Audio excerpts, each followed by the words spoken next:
नमस्कार विद्यार्थ्यांनो, माझे नाव माधुरी राजभर आहे। मी तुम्हाला हिंदी हा विषय शिकवणार आहे।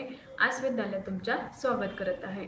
आज जो आपल्या समोर कविता आहे त्याचं नाव काय आहे? बसंत गीत। काय आहे? बसंत गीत। आणि हा 13वा धडा आहे आणि याचा हा पहिला सीझन आहे। तर चला बघूया या सीझनमध्ये किंवा या धड्यामध्ये किंवा या कवितामध्ये आपण काय शिकणार आहे किंवा काय पाहणार आहे। तर चला बघूया। बघा, पहिला आपण काय बघणार आहे इथे कवी यांचा परिचय। तर कवी कोण आहे? चंद्रप्रकाश चंद्र। कोण आहे? चंद्रप्रकाश चंद्र। तर चला बघूया पहिले यांचा परिचय। जन्म 30 अक्टूबर 1957, बुंदेल शहर, उत्तर प्रदेश। रचनाएं ख्याल, ऊपर और ऊपर, लघुकथा, टेलीफिल्म, गीत, बालगीत। परिचय। आता आपण यांचा परिचय बघणार आहे। चंद्रप्रकाश चंद्र जी कवि, लेखक, निर्देशक, अभिनेता, बहुप्रतिभा के धनी हैं। आपने विविध पत्र पत्रिकाओं में लेखन किया है। प्रस्तुत गीत में कवि ने वसंत ऋतु में होने वाले परिवर्तन, प्रभाव और प्राणियों में फैले उल्लासा को दर्शाया है। तर इथे काय दिलेलं आहे की या कवीने या कवितातून वसंत ऋतू येणार आहे किंवा पाऊस यांचा ऋतू येणार आहे आणि यातून येणाऱ्या काही परिवर्तन होतात। जसा माणूसबद्दल किंवा प्राण्याबद्दल काय काय परिवर्तन होतात आणि ते खूपच उत्सुक होते त्या वर्षा ऋतूला पाहायला। तर चला बघूया यातून अजून काय दिलेले आहे। आता तुमच्या समोर कविताचं काही पंक्ती आलेल्या आहे। तर चला बघूया पहिल्या पंक्तीतून काय दिलेले आहे। सजी आया रे ऋतू बसंत सजी आया, अजी गाव रे ऋतू बसंत सजी आया। इथे म्हणाले आहे की सजी म्हणजे खूपच चांगल्या प्रमाणे जे ऋतू येणार आहे। सजी म्हणजे खूपच सुंदरता प्रमाणे किंवा तयार होऊन गेलेला आहे। कोण आलेला आहे की हे जे ऋतू आलेला आहे, कोणता ऋतू? बसंत म्हणजे पावसाचा।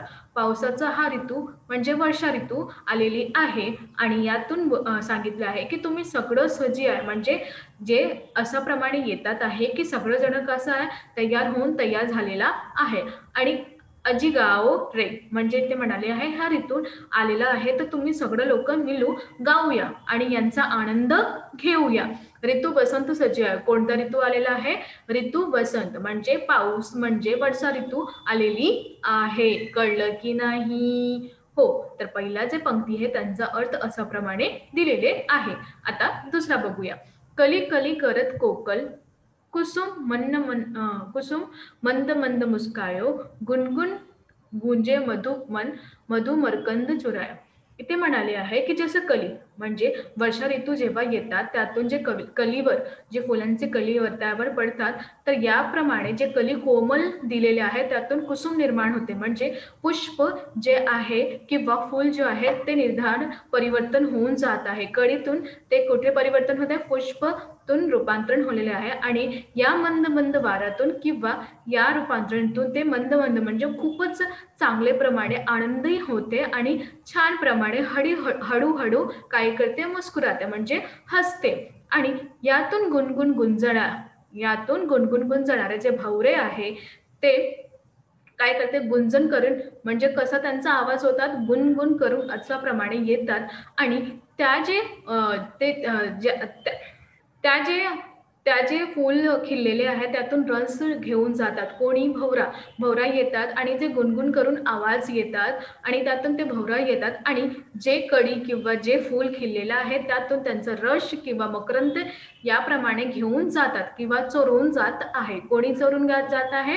भवरा म्हणजे सांगा लवकरच लवकर बघी। तर याप्रमाणे ते काय करतात? येऊन त्याचं जे पुष्प निर्धारित केलेले आहे किंवा जे कलीतून रूपांतरित केलेले आहे त्यातून त्यांचा रस घेऊन जात आहे।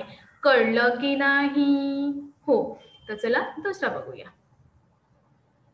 बघा, सजी आया रे ऋतू बसंत सजी आयो, अजी गाओ रे ऋतू बसंत सजी आयो। इथे परत म्हणाले आहे की जे वर्षा ऋतू ते आलेले आहे तर या ऋतूतून तुम्ही तयार होऊन घ्या आणि गीत गाऊया आणि या ऋतूचा आनंदप्रमाणे तिला घेऊन या। तर इथे बघा दुसरा, बन बन बाग बाग बगियन में सुहनी सुगंध उडायो, ठुमके ठुमकी मयूरा नाचत गीत कोयलिया गायो। तर इथे म्हणाले आहे की जेव्हा वर्षा ऋतू येत आहे, जेव्हा वर्षा ऋतू आलेला आहे त्यातून जे बाग आहे म्हणजे उपवन जो आहे ते खूपच प्रमाणे फैललेला आहे।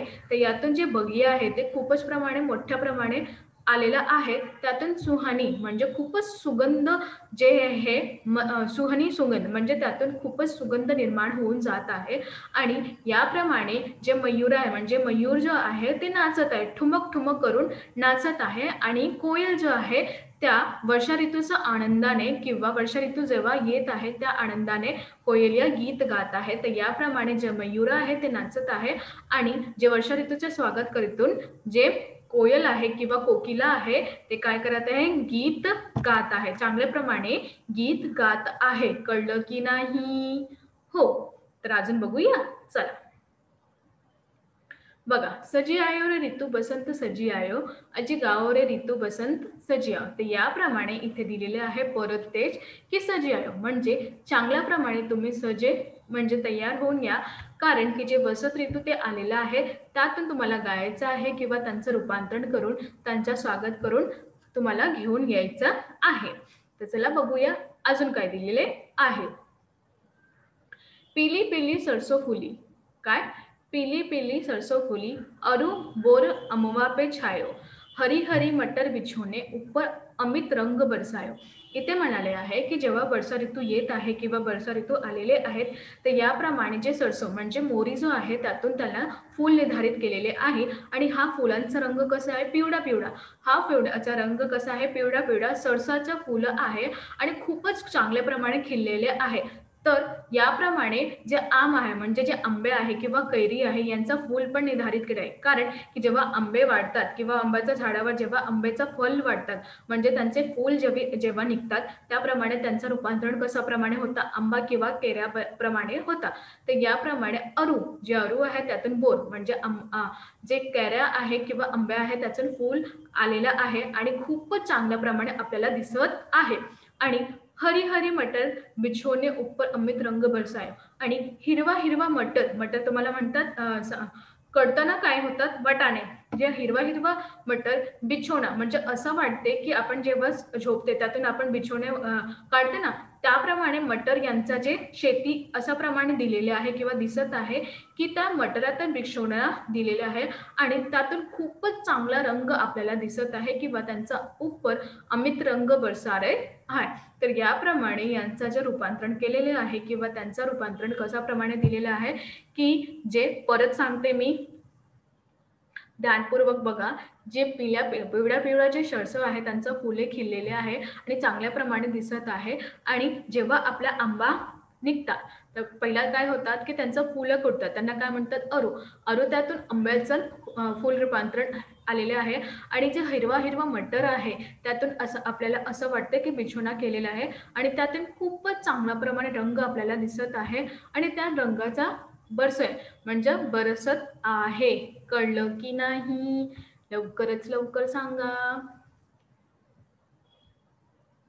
आता बघा. सजी आयो रे ऋतू बसंत सजी आयो, अजी गाओ रे ऋतू बसंत सजो. त्याप्रमाणे तसंही दिलेलं आहे की सजी आयो म्हणजे तुम्ही सजून घ्या किंवा तयार होऊन या, कारण की वर्षा ऋतू आलेले आहेत त्यातून आपल्याला गायचं आहे आणि त्यांचा आदर करून त्यांना घ्यायचा आहे. तर अशा प्रमाणे हा जी कविता आहे त्यातून त्यांचा अर्थ अशा प्रमाणेही दिलेले आहे. तर आज आपण काय शिकलो, आज आपण हे शिकलो की कशाप्रमाणे जे कविता दिलेली आहे की ते जेव्हा वर्षा ऋतू येतात त्याप्रमाणे आपल्या जीवनात काही रूपांतरण होऊन जातात. आपला किंवा जे जंगलात राहते किंवा त्याच्या ज्या शेती असतात किसानजीच्या शेती असतात त्याप्रमाणे काही अंतर दिलेले आहे. त्या अंतर कशाबद्दल होतात जेव्हा वर्षा ऋतू येतात ते त्याचबद्दल अशाप्रमाणे होतात आणि नेहमीप्रमाणे त्याला रूपांतरण होऊन होऊन जात आहे आणि हा खूपच चांगला आपल्याला दिसत आहे. तर याप्रमाणे कवीने इथे पावसाचं असं वर्णन केलेले आहे. कळलं की नाही? लवकरच लवकर सांगा मला. कळलं? छान. परत मी सांगत आहे की इथे कवीने काय केलेले आहे, कवीने इथे वर्षा ऋतू यांचा माध्यमिक दिलेले आहे की जेव्हा वर्षा ऋतू येतात आपल्या समोर किंवा आपल्यावर तर यांच्या रूपांतरण देशात कसे दिलेले आहे किंवा त्यांचा उदाहरण वनात किती रूपांतरण होते, पुष्प जरून किती रूपांतरण होते किंवा वृक्षात काय काय रूपांतरण होऊन जात आहे. तर असं प्रमाणे असंही दिलेले आहे. कळलं की नाही? हो.